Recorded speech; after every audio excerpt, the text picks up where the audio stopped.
Video we're going to look at an order of operations problem that asks us to evaluate an expression. Now first of all, we have just two different letters involved here, two different variables that we're going to plug different numbers in for. So whenever we see an A, we're going to put negative 0.4, and whenever we see B, we're going to put 2.31. So I can first see that I need to plug in negative 0.4 for A, and then that's going to get squared. And so understand that what this means right here is that whatever A is times that by itself. And so that means I want to multiply negative 0.4 by itself. And so make sure that when you write negative 0.4 in for A, that you put parentheses around it, because if these parentheses are not around the negative 0.4, then it'll look like all we're supposed to do is multiply 0.4 by itself. All right, so and that's just a general rule of thumb that we've gone over in previous videos, that whenever you're plugging in negatives into an expression you're supposed to evaluate, you're always going to put that negative in parentheses. And you can see why it's so important in this instance here, because if I didn't have the parentheses, it would look like I'm subtracting 0.4 from 3, when of course I want to multiply it. Okay, so also remember that whenever we're doing an order of operations problem, we have the main body of our work that we keep nice and organized, and then we put our scratch work over on the side. So we know that even though we see a bunch of parentheses everywhere, there's nothing to do inside those parentheses. They're just there for the purpose, again, of indicating that we're over here multiplying negative 0.4 by itself, and over here that we're multiplying all these numbers together. So we move on to exponents, and we do have that. So I want to take negative 0.4 squared, and we understand that for our scratch work, we're just multiplying 0.4 times 0.4, knowing that our answer will end up being positive, because a negative times a negative is a positive. And this is pretty easy to do. 4 times 4 is 16. And since there's one place value to the right of the decimal here and one here, in our answer we should have a total of 2. So that means we send the decimal back 2 places. So that means what we have here is 0.16. And again, I'll rewrite everything in the expression that I have not changed at this point.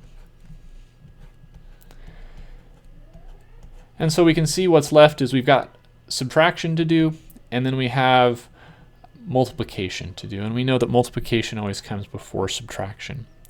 Now, in terms of which pair of numbers to multiply first, it ends up not really mattering. I kind of like the look of multiplying 3 and 0.4 because it reminds me of 3 times 4. And since I know 3 times 4 is 12, then when I multiply 3 and 0.4, I still have those digits 1 and 2.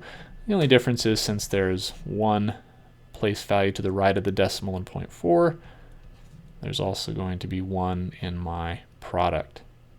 So 3 times 0.4 is 1.2. Now, whenever I have this situation where there's a minus sign in front of what I want to multiply, I just like to right away write 0.16 minus. So both of these things have been rewritten, and now I'm thinking of this as positive 3 times negative 0.4, which of course gives me a negative 1.2. So whenever I have a negative following a minus sign, I always make sure that I put that in parentheses.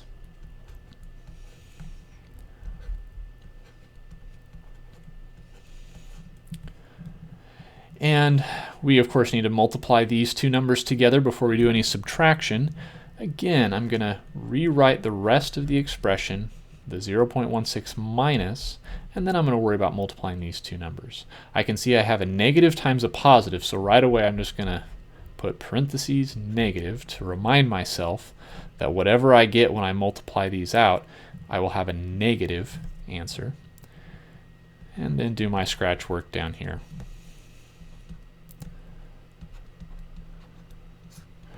Okay, right off the bat, I've got 2 values to the right of the decimal here, 1 here. So in the end, I need 3 values to the right of my decimal. So I proceed through. 2 times 1 is 2, 2 times 3 is 6, 2 times 2 is 4, 0, 1 times 1, 1 times 3, 1 times 2. And adding those together,